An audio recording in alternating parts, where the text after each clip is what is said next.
रात के 11 बजे एक सुनसान रेलवे स्टेशन पर बारिश हल्की हल्की बरस रही थी। स्टेशन पर सिर्फ एक आदमी बैठा था, सलमान, जो एक खस्ता हाल बैग थामे बेंच पर बेचैनी से बैठा था। उसकी ट्रेन नंबर 303 लेट थी और स्टेशन मास्टर ने सिर्फ इतना कहा था, ये ट्रेन कभी वक्त पर नहीं आती और कभी वापस भी नहीं जाती। सलमान हंसा, जैसे मजाक समझा हो, मगर अंदर कहीं अजीब सा अंदेशा पैदा हो चुका था। रात 12 बजे धुंध में लपटी एक पुरानी सेठी की आवाज आई। पटरियों पर एक सियाह रंग की जंग आलूद ट्रेन नमूदार हुई, जैसे माजी के किसी धुंधले ख्वाब से निकली हो। ट्रेन रखी मगर दरवाजे खुद ब खुद खुले। कोई टिकट चीकर न आया, कोई आवाज न आई। सलमान ने झुझुकते हुए अंदर कदम रखा। ट्रेन के डब्बे खाली थे, मगर हर सीट पर गर्द जमी हुई थी, जैसे बरसों किसी ने सफर न किया हो। सलमान ने एक खिड़की के पास निशिस्त संभाली, मगर जैसे ही वो बैठा, बाहर का मंजर बदल गया। अब स्टेशन गायब हो चुका था। बाहर सिर्फ अंधेरा, धुंध और अजीब साए थे जो तेजी से गुजर रहे थे। ट्रेन का अंदरूनी माहौल भी बदलने लगा। लाइट्स मध्यम हो गईं, पंखे रख गए और खामोशी इतनी गहरी थी कि दिल की धड़कन सुनाई दे। सलमान की नजरें अचानक सामने पड़े। किसी ने चुपके से उसके सामने वाली नशिस्त पर जगह ली थी। चेहरा धुंधला, कपड़े पुराने, आंखें बेनूर। सलमान ने हिम्मत करके पूछा, आप कहाँ जा रहे हैं?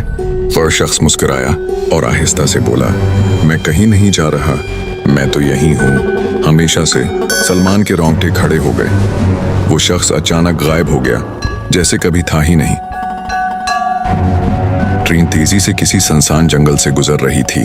हादसा के एक डब्बे से औरत के चीखने की आवाज आई। सलमान दौड़कर उस डिब्बे तक पहुंचा, मगर वहां कोई न था। सिर्फ एक पुरानी खून आलूद गड़िया जमीन पर पड़ी थी। फिर हर डिब्बे से चीखों, रोने और कराहने की आवाजें आने लगीं। सलमान ने अपने कान बंद कर लिए, मगर आवाजें दिमाग में गूंजने लगीं। ट्रेन का माहौल अब मुकम्मल जहन्नम बन चुका था। सलमान ने अचानक देखा कि एक डब्बे में दर्जनों मुसाफिर मौजूद हैं, मगर सब बेहरकत, आंखें बंद, चेहरे सफेद जैसे मुर्दा हों। अचानक उन सब की आंखें खुलें एक ही वक्त में, और वो सब सलमान की तरफ घूरने लगे। किसी की जबान बाहर निकली हुई, किसी की आंखें सरख और किसी के मुंह से खून रस रहा था। एक आवाज गूंजी, अब तू भी हमारा साथी है, तू भी नहीं उतरेगा, कभी नहीं। सलमान ने चलती ट्रेन से छलांग लगाने की कोशिश की, मगर दरवाजे बंद थे और खिड़कियों के बाहर सिर्फ धुंध, अंधेरा और वही साये जो उसका पीछा कर रहे थे। ट्रेन अब किसी अंधेरे टनल में दाखिल हो रही थी। हर चीज सियाह हो गई। आखिरी लम्हे में सलमान ने एक नोट देखा, उसकी सीट के नीचे रखा हुआ।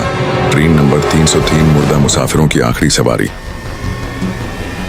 अगले दिन के अखबार में एक छोटा सा कॉलम छपा, ट्रेन नंबर 303, जो 50 साल पहले पटरी से उतर कर लापता हो गई थी, गुज़िश्ता रात एक मुसाफिर के साथ दोबारा देखी गई, मगर वो मुसाफिर आज तक वापस नहीं आया। अगर कभी रात के वक्त कोई पुरानी स्याह ट्रेन तुम्हें बुलाए तो खबरदार होना, ये ट्रेन नंबर 303 हो सकती है, और एक बार सवार हो गए तो वापसी का कोई स्टेशन नहीं।